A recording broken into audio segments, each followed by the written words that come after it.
What if reality hiccuped and the human Y chromosome simply stopped existing? Gentlemen, imagine this is nothing more than a campfire thought experiment in collapse psychology. One morning, all men simply disappear.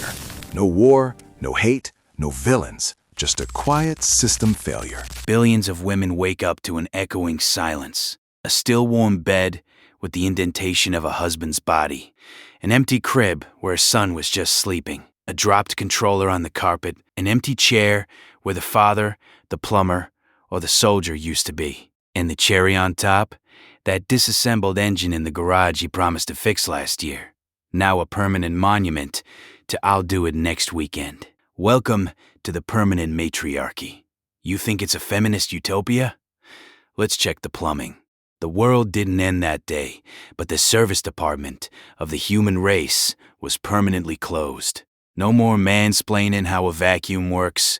No more ego-driven bosses who think leadership means shouting. And finally, a world free of open toilet seats and socks left in the wild. But reality hits fast. Within hours, the realization sinks in. Instagram beauty standards don't matter when the water stops flowing. Suddenly, the ability to repair a filtration system is 1,000 times more valuable than the perfect eyebrow arch. For the surviving women, the mission is cold and simple. Keep the electricity running at all costs. Because if the frozen genetic deposits run out, humanity becomes a one-generation biological dead end. No pressure, ladies. I've analyzed the matriarchy simulation. It's a race between the failing power grid and the last vials of human life. But there's a secret the women scientists will realize too late. The Y chromosome hasn't just left the planet. It's been deleted from the source code. Nature just hit unsubscribe on half the species. No more men, ever. Year 1, the infrastructure trap. First, let's be honest. The global noise level drops by 70%. No more revving engines at 2 a.m. No more unsolicited advice on how to barbecue. And zero wars started because someone's ego felt disrespected. But then reality hits.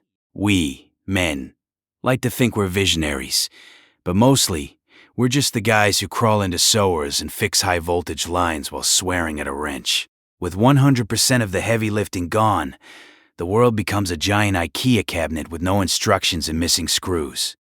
The new heroes? Makeup artists learning how to be electricians via YouTube, and life coaches running nuclear reactors while wearing yoga pants. They have one obsession: the grid. Because without it, the future literally melts away. Year 5. The grid is stabilized. The infrastructure crisis was managed by a new, exhausted, but incredibly organized female workforce. Now, it's time to reboot the population. The first embryos are created in vitro. The world holds its breath. Result: female. Maybe it's a coincidence, they say. 10,000 tubes later, the panic sets in. Not a single boy. Doctors are shaking the vials like a broken vending machine. But the results are always the same. Nature has revoked the license for the Y chromosome. The sperm banks are still working, but they've gone all female. Year 50, from history to myth. The Great Vanishing is no longer an event. It's ancient history. The oldest women, the ones who were girls when the world went quiet, are the last keepers of the truth. They still remember the smell of a father's cologne, or the rough sound of a brother's laugh. But for the 2 generations born since, the Y is a ghost story. I know what you're thinking. They'll just die out. There's only so much frozen DNA in storage. 50 years, and the lights go out. There is only one plausible path to survival. If we already learned to clone sheep, edit DNA, and grow organs in a lab, then parthenogenesis, mammalian virgin birth, isn't sci-fi. It would be the next logical step in a trajectory we started decades ago.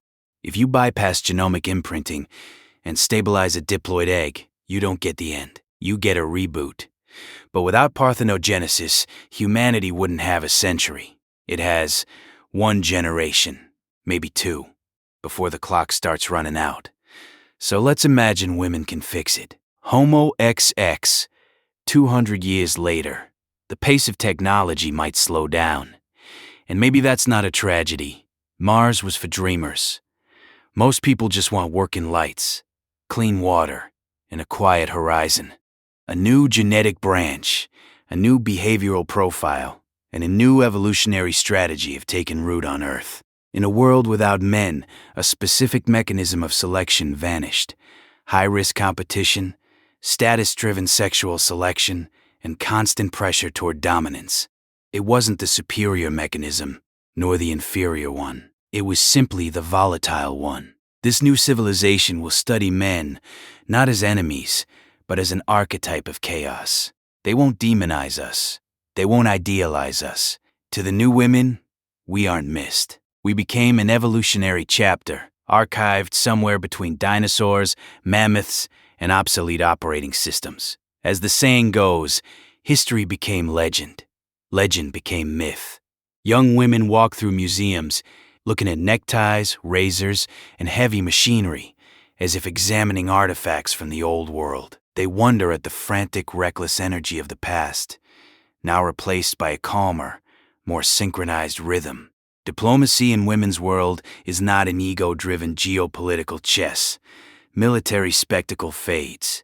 Cities are built for continuity. The cosmetic arms race collapses. The system hums instead of roaring. Men were the chaos factor. We were the rash energy that built the towers, just to see if we could, and then almost burn them down, because we were bored. We were the loud, messy, let's see if it explodes part of the system. And now, women remember us as a missing piece of a puzzle that nature decided was too noisy to keep. Humanity isn't a duet anymore. It's a calm, perfectly tuned, and peaceful solo. Maybe. Be loud in the comments while you still can.